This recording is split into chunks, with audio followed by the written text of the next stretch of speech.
This is a movie based on a true story from 1983. The heroine, Lucy, is an adventurous woman who loves surfing and the outdoors. Jack, on the other hand, has traveled the world alone. It's their similar interests that brought them together. The couple enjoys a life full of challenges and excitement. After a short stay on this deserted island, they set off on a perilous journey across the Pacific Ocean. It's nighttime. Jack played the guitar for his girlfriend and hums a song, the two of them enjoying the moment in the vastness of the ocean. But a few days later, they were suddenly caught in the middle of a major hurricane. They thought they could avoid it by diverting their course, but at night, they were still battered by storms and relentless winds. The waves show the terror of the sea. It's like an angry beast with a terrifying roar, and all of their hard work paled into insignificance in the fury of the sea. They were left to the mercy of the waves and the cruelty of the storm.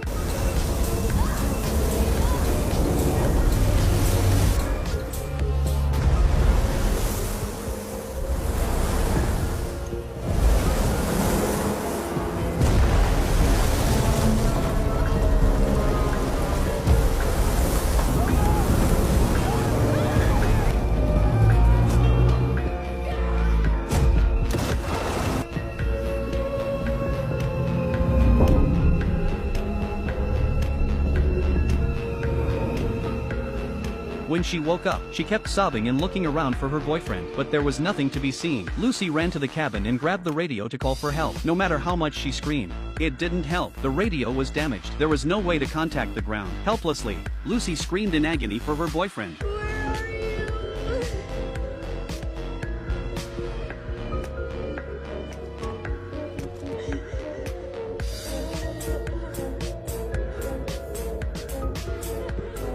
And so it went. Lucy drifted on the sailboat with the waves for what seemed like an eternity. When she woke up, suddenly she realized what was happening. Lucy grabbed her binoculars and saw her boyfriend lying on a distant drift. Lucy was so excited. She tried to change the direction of the boat, but she was blocked by a jungle of tumbling ropes. Just as Lucy cut the rope, Lucy was accidentally pulled into the sea.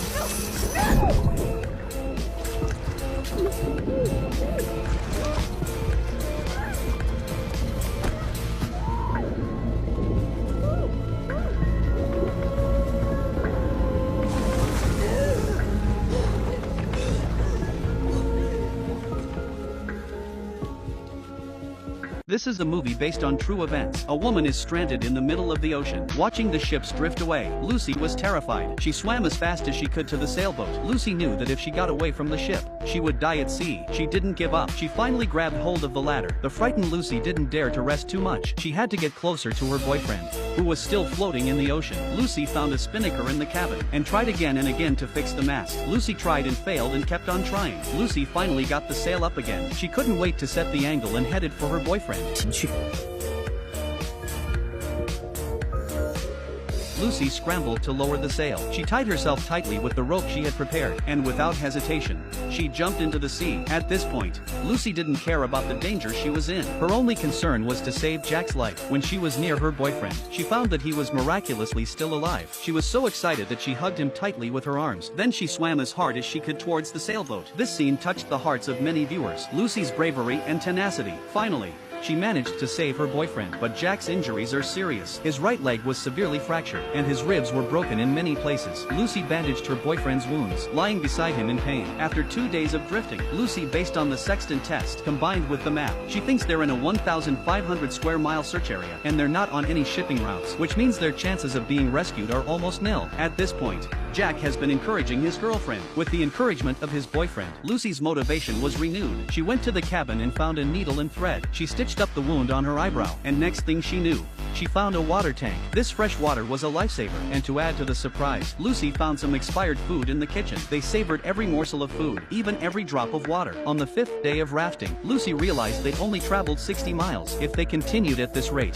they would probably starve to death if they ever reached land. Lucy jumped into the sea and dived under the ship to find out why. The sails were tangled up in the bottom of the ship, causing severe drag. It took all Lucy's strength to tear the sails away. On the 10th day of the voyage, they're running out of water. A few canned goods were all they had, but it will only last them a week. Jack suggested that his girlfriend try fishing for a living, but Lucy was strongly opposed to the idea. No matter how much her boyfriend tried to persuade her, she said she'd rather starve to death than fishing. In that case, it's going to be hard for them to get out of here alive. This is a true story that happened in 1983. A couple was stranded in the depths of the Pacific Ocean. They were running low flow on water. It suddenly began to rain. Lucy was pleasantly surprised. She enjoyed the rain immensely. Then she scrambled to collect as much rainwater as she could with various sized utensils. On the 18th day of their rafting trip, the dilemma they faced was food. This time, although Lucy found no food, Lucy found a few bottles of red wine to give her injured boyfriend some energy, but they were far from enough to satisfy the hunger. Desperate, Lucy talked about her guitar, praying for the two of them to get through this.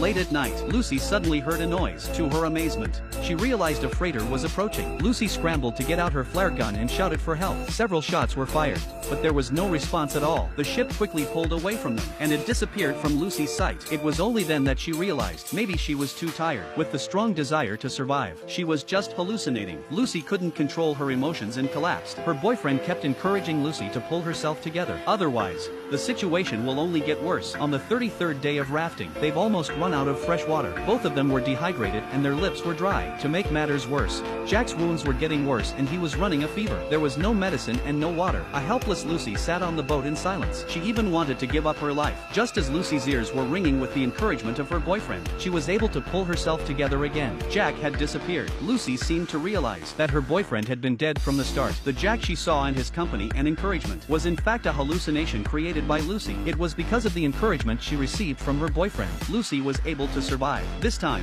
Lucy also started fishing. She had only one thing in mind: to stay alive.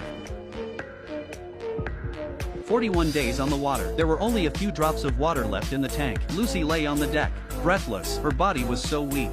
She was at her wit's end. Then a seabird landed on the boat. Lucy squinted at first to say hello, but soon she realized the appearance of a seabird means that it can't be too far from land. Sure enough, Lucy picked up her binoculars and saw the town in the distance. She couldn't believe what she saw. She was afraid it was just another illusion. Lucy's eyes widened as she reconfirmed that it was the land she'd been waiting for, and she saw a ship nearby. Lucy smiled with relief. She couldn't wait to fire the flare, and with a blast of her horn, she saw the ship coming towards her.